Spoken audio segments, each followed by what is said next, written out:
پوچھ لیا جائے کہ تم میرے نبی کو تو دیکھا ہے، تم میرے نبی کے چہرے کی زیارت تو کیا ہے، دیدار تو کیا ہے تم نے، یہ بتا کہ میرے نبی کی خوبصورتی کیسا ہے، میرے نبی کا چہرہ مقدس کیسا ہے، میرے نبی کی شکل و صورت کیسی ہے، تو وہ چاند کہے گا کہ مجھ سے کیا پوچھتے ہو، میں جو چمک رہا ہوں اسی نبی کے نور کا صدقہ ہے کہ مجھے روشنی ملی،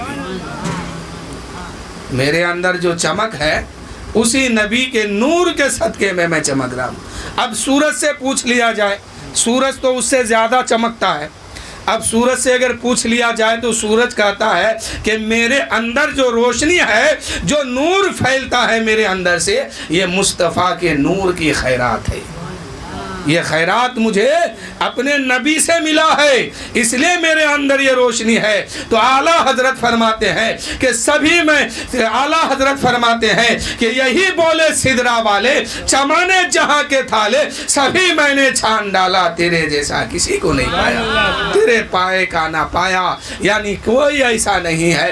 آپ کائنات میں کسی سے بھی آپ سوال کریں گے، ہر ایک کا جواب ہوگا کہ مجھ میں خیرات میرے نبی کا ہے۔ اللہ تعالیٰ نے انسان کو بنایا تو اللہ تعالیٰ فرماتا ہے کہ 18,000 جو مخلوق بنایا گیا، ان تمام مخلوقات میں انسان کو افضل بنایا۔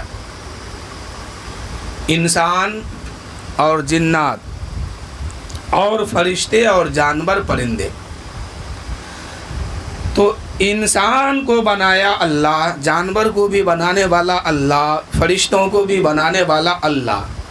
اللہ نے فرشتوں کو اشرف المخلوقات نہیں کہا، جانوروں کو بھی نہیں کہا کسے؟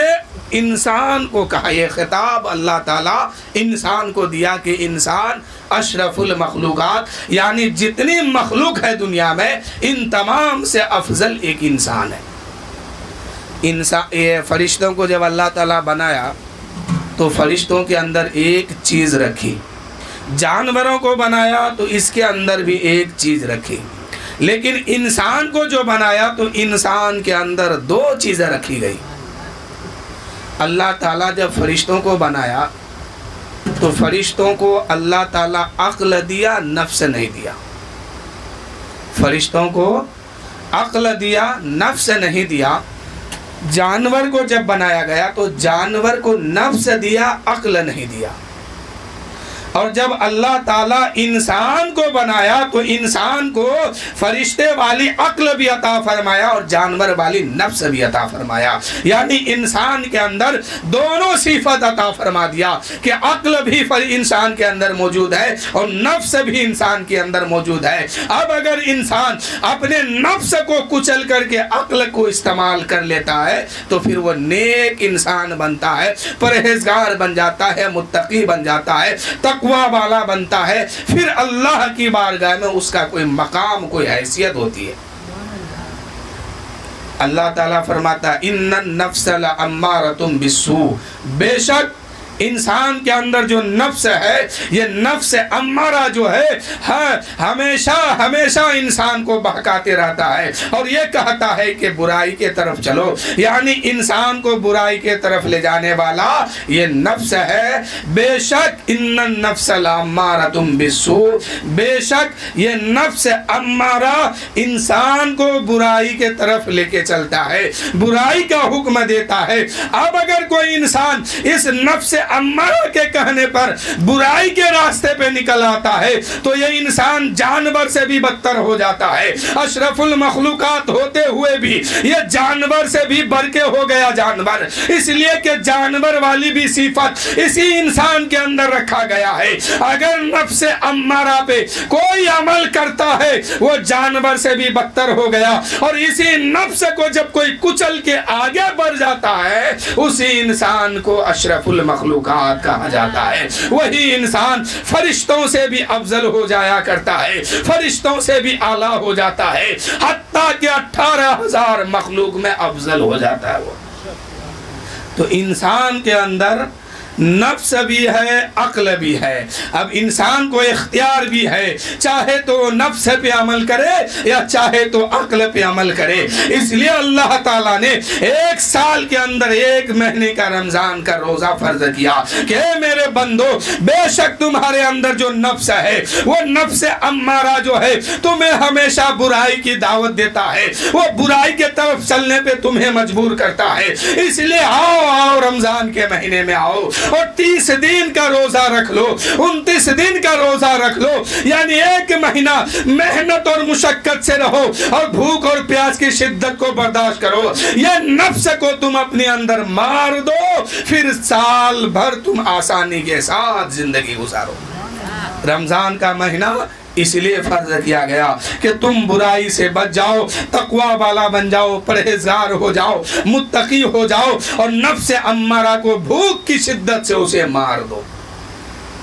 یہ رمضان کا مہینہ مسلمانوں پر فرض اس لیے ہوا کیونکہ وہ خدا بھوکوں کو کھانا کھلاتا ہے, وہ خدا پیاسوں کو پانی پلاتا ہے, وہ خدا ایک دوسرے سے ملواتا ہے.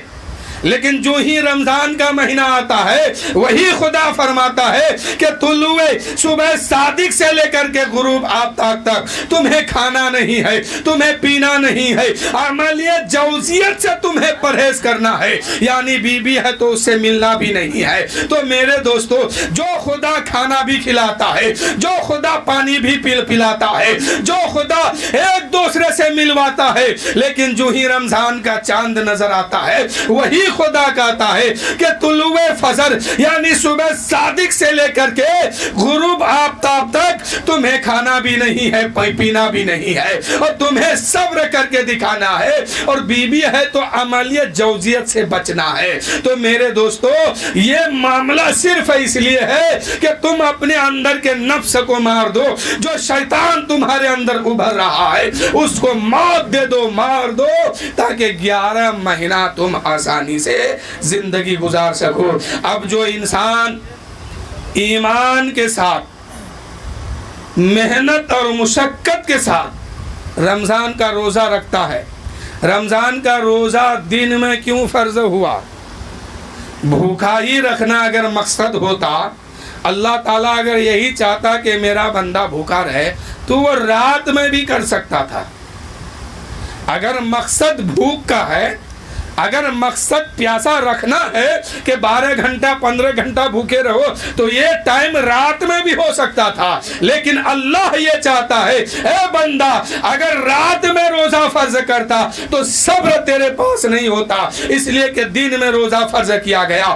دھوپ گرمی پڑ رہی ہے, پیاس کی شدت ہے, ایسے عالم میں تم بازار جاؤ گے, غیروں کو پانی پیتے ہوئے دیکھو گے, غیروں کو ہوٹلوں میں کھاتے ہوئے دیکھو گے, اور تم کہو گے کہ میں روزہ ہوں, صبر کرتا ہوں. تمہارے صبر کو آزمانے کے لیے دن میں روزہ رکھا گیا کہ غیروں کو تم کھاتے ہوئے دیکھو گے تو وہاں اپنے اندر یہ احساس کرو گے کہ ہم تو روزہ رکھے ہیں اللہ کے لیے, ہمیں پیاسا بھی ہے, پیاس تو لگی ہے, پانی سامنے ہے, لیکن وہاں صبر کر کے دکھانا ہے کیونکہ وہاں غیروں کو کھاتے ہوئے بھی دیکھ رہے ہیں, پیتے ہوئے بھی دیکھ رہے ہیں, اور دل میں خیال کرتے ہیں ہم نے روزہ صرف اللہ کے لیے رکھا ہے, ہم پانی نہیں پیئیں گے, کھائیں گے بھی نہیں. تو صبر کا بھی امتحان روزہ میں ہے, ورنہ روزہ رات میں بھی ہو سکتا تھا.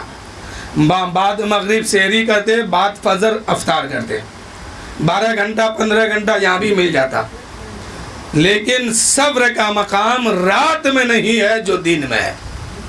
اب رات میں کھا کے سحری کھا کے سو جاتے, صبح اٹھ کر کے افطار کرتے, نہ آپ کو بھوک احساس ہوتا, نہ پیاس کی شدت آپ کو پتا چلتا کہ کیا ہوتا ہے, تو پھر آپ کا روزہ مکمل نہیں ہوتا. اس لیے اللہ تعالیٰ دن کے اجالے میں روزہ رکھا ہے کہ اے بندہ تم کو پیاس لگے گی, کھاتے ہوئے پیتے ہوئے لوگوں کو دیکھو گے, پانی بھی موجود ہوگا لیکن تم پیو گے نہیں. اللہ تعالیٰ نے روزہ کو دن میں رکھا اور یہ دیکھنا چاہتا کہ کون میرے لیے روزہ رکھتا ہے. جو خدا کے لیے رکھے گا تو وہ کسی کے سامنے بھی نہیں پیے گا اور چھپ کے بھی نہیں پیے گا. تو حضور کی بات ہے, کہ حضور کتنے خوبصورت ہیں، تو جبرائیل امین سے سوال ہوا کہ جبرائیل آپ نے تو اوپر ساتوں آسمان تک دیکھا ہے، زمین کے آخری حصہ ساتوں زمین دیکھا ہے، کائنات کا ذرہ ذرہ کو آپ نے دیکھا ہے، گھوما ہے، پھرا ہے، سب کی شکل صورت سب دیکھا ہے، یہ بتاؤ کہ میرے نبی کے جیسا کوئی خوبصورت ہے، میرے نبی کے مثل کوئی ہے؟ تو جبرائیل کے جواب پر اعلیٰ حضرت کہتے ہیں یہی بولے سدرا والے چمن جہاں کے تھالے کہ سبھی میں نے چھان ڈالا، پوری کائنات میں گھوم گیا ہوں، لیکن یا رسول اللہ تیرے جیسا حسن والا کسی کو نہیں پایا۔ اعلیٰ حضرت کہتے ہیں کہ سبھی میں نے چھان ڈالا، اعلیٰ حضرت کہتے ہیں یہی بولے سدرا والے چمن جہاں کے تھالے، سبھی میں نے چھان ڈالے، کہیں تیرے جیسا کسی کو نہیں پایا، تیرے جیسا کسی کو نہیں پایا، سبھی میں نے چھان ڈالا، تیرے جیسا کسی کو نہیں پایا۔ یعنی حضور کے طرح کوئی نہیں ہے، کوئی مثل نہیں ہے، نہ خوبصورتی میں نہ کوئی اور مثال میں۔ تو میرے دوستو شاعر کہتے ہیں کہ کیوں چاند میں کھوئے ہو الجھے ہو ستاروں میں، سرکار کو میرے ڈھونڈو قرآن کے پاروں میں۔ اب کائنات میں اگر کوئی بتا سکتا ہے تو قرآن سے آپ پوچھیں گے تو قرآن رہبری کر رہا ہے، لیکن اس کے علاوہ نہ سورج بتا رہا ہے، نہ چاند بتا رہے ہیں، نہ کائنات کے کوئی شخص بتانے کے لیے تیار ہے، لیکن قرآن کہتا ہے کہ مجھ سے پوچھو کہ نبی کتنے خوبصورت ہے، نبی کا جلوہ کیا ہے، نبی کا کمال کیا ہے۔ تو میرے دوستو یہاں پر رک کے ایک بات بتا دیتا ہوں کہ حبیب یمنی جب مکہ کے دھرتی پر میرے نبی کے سامنے کہا تھا کہ اے محمد ابن عبداللہ اگر آپ سچ مجھ نبی ہیں تو میرے دو سوال کا آپ جواب دیجئے۔ میرے نبی فرماتے بتاؤ تیرا سوال کیا ہے؟ حبیب اعظمی نے کہا، حبیب یمنی نے کہا کہ میرا پہلا سوال یہ ہے کہ سوال میں کروں گا، جواب آپ کو دینا ہوگا، اور دوسرا یہ ہے کہ جب سوال بھی آپ کریں گے اور جواب بھی آپ ہی دیں گے۔ بہت مشکل بات ہے، ایک تو ہے کہ سوال سامنے سے آ رہا اس کا جواب دیا جائے، لیکن اب یہاں بات یہ رکھی گئی کہ سوال خود آپ کریں گے اور جواب بھی آپ ہی دیں گے۔ یعنی حبیب اعظمی کا کہنے کا مطلب یہ تھا کہ میں کیا سوال آپ سے کرنا چاہتا ہوں اس کے بارے میں آپ جواب بتائیں گے، اور اس کا جواب کیا ہوگا وہ بھی آپ بتائیں گے۔ بہت مشکل سوال ہے، لیکن وہ نبی ہے، نبی کے سامنے کوئی چیز مشکل نہیں ہوتی ہے۔ میرے نبی فرماتے بتا پہلا سوال کیا ہے؟ حبیب اعظمی نے کہا یا رسول اللہ آپ کہتے ہیں کہ اللہ کا آخری نبی آپ ہیں، تو یہ جو چاند آسمان پر ہے اس کو آپ دو ٹکڑا کر کے دکھا دیجئے۔ یہ دن کا دوپہر کا وقت ہے، اور دوپہر کے وقت میں سورج آسمان پہ رہتا ہے، چاند نہیں۔ لیکن میرے نبی کے معجزات تو دیکھیے، دوپہر دن میں دن کے 12-1 بجے کے وقت میں میرے نبی نے انگلی کا اشارہ کیا ہے، آسمان کے طرف اپنی انگلی کو ہلاتے ہیں، وہ جو سورج چمک رہا تھا غروب ہو گیا ہے، سورج چھپ گیا ہے، اندھیرا ظاہر ہوتا ہے، اتنے میں چاند سامنے آ جاتا ہے۔ میرے نبی فرماتے ہیں اے حبیب یمنی بتا اب میں اسے کیا کروں، توڑ دوں میرے نبی کے سامنے؟ حبیب یمنی نے کہا یا رسول اللہ اگر آپ سچ مچ نبی ہیں تو اسے توڑ کے دکھا دیجئے۔ اب یہاں پر ایک رک کے میں بات بتا دیتا ہوں، سورج جو ہے پورب سے، سورج جو ہے پورب سے نکلتا ہے پچھم کو جاتا ہے، چاند بھی ادھر سے نکلتا ہے ادھر جاتا ہے، یعنی مشرق سے نکلا ہے تو مغرب میں غروب ہوگا، اور سورج کا بھی یہی حال ہے۔ لیکن جب چاند جب غروب ہو چکا تھا، چاند جب ڈوب چکا تھا، چاند جب اپنی صورت کو چھپا چکا تھا، اب وہ نکلیں گے تو خود اپنی مرضی سے نہیں بلکہ 70,000 فرشتے اس کو کھینچ کر کر کے نکالتے ہیں. یعنی جدھر سے چاند نکلتا ہے وہ اپنی مرضی سے نہیں نکلتا ہے, 70,000 فرشتے اس کو کھینچ کر کے نکال رہے ہیں, اور جہاں وہ غروب ہوں گے وہ اپنے مرضی سے نہیں جاتے ہیں. سورج فرشتے جو ہے 70,000 فرشتے اس کو کھینچتے ہوئے آخری حصے میں لے کے جاتے ہیں. لیکن میرے نبی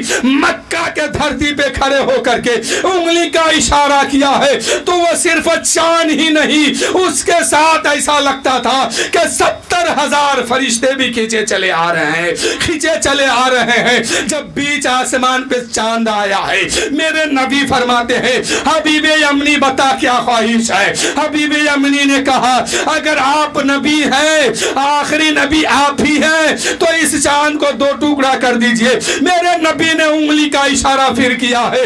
وہ جو چاند خدا کی قدرت پر, خدا کی جسے دیکھ کے لوگ خدا کی قدرت کو ماننے پہ مجبور ہو جاتا ہے, جسے دیکھ کر کے لوگ خدا کو ماننے پر مجبور ہے کہ یقیناً اس کا مالک کوئی دنیا والا نہیں ہو سکتا ہے. سورج کو دیکھتا ہے, چاند کو دیکھتا ہے, آسمان کو دیکھتا ہے, انسان کہتا ہے اس کا مالک کوئی انسان نہیں ہے بلکہ رب پروردگار ہے, جس کو دیکھ کر کے لوگ خدا کی قدرت کو ماننے پہ مجبور ہو جاتا ہے اور خدا کو مان لیتا ہے. وہ چاند آسمان پہ چمکتا ہے, میرے نبی انگلی کا اشارہ کرتے ہیں, وہ جو چاند چمک رہا تھا 2 ٹکڑے میں بدل گیا ہے, اپنا سینہ چیر دیا ہے. اب وہ 2 ٹکڑا ہوا تو وہیں پہ نہیں ہے, 1 ٹکڑا مشرق میں پہنچا ہے تو 1 ٹکڑا مغرب میں جا کے پہنچا ہے. یعنی ایک دنیا کے شروع حصے میں ہے, ایک دنیا کے آخری حصے میں ہے. میرے نبی فرماتے ہیں اے حبیب اعظمی بتا کیا مقصد ہے تیرا, اس کو یوں ہی چھوڑ دیا جائے یا پھر سے جوڑ دیا جائے. میرے دوستوں میرے نبی کی انگلی کی طاقت دیکھیے. حبیب اعظمی کہنے لگا یا رسول اللہ میں مان گیا کہ سچ مچ اب اللہ کا نبی ہے, کلمہ پڑھائیے, اسلام میں داخل کیجئے. حبیب یمنی کلمہ پڑھتا ہے, اسلام میں داخل ہو جاتا ہے. اب کہتا ہے یا رسول اللہ 2 ٹکڑے میں چاند بدل گیا ہے, ایک مشرق میں ہے تو دوسرا مغرب میں ہے, یا رسول اللہ اس کو جوڑ دیا جائے.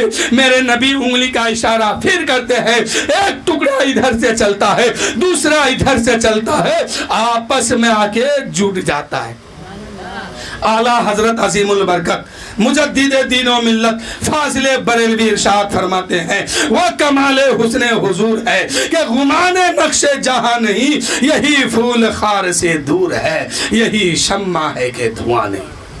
یہی پھول خار سے دور ہے, یہی شمع ہے کہ دھواں نہیں. اور آگے کہتے ہیں چاند جھک جاتا جدھر انگلی اٹھاتے مہد میں.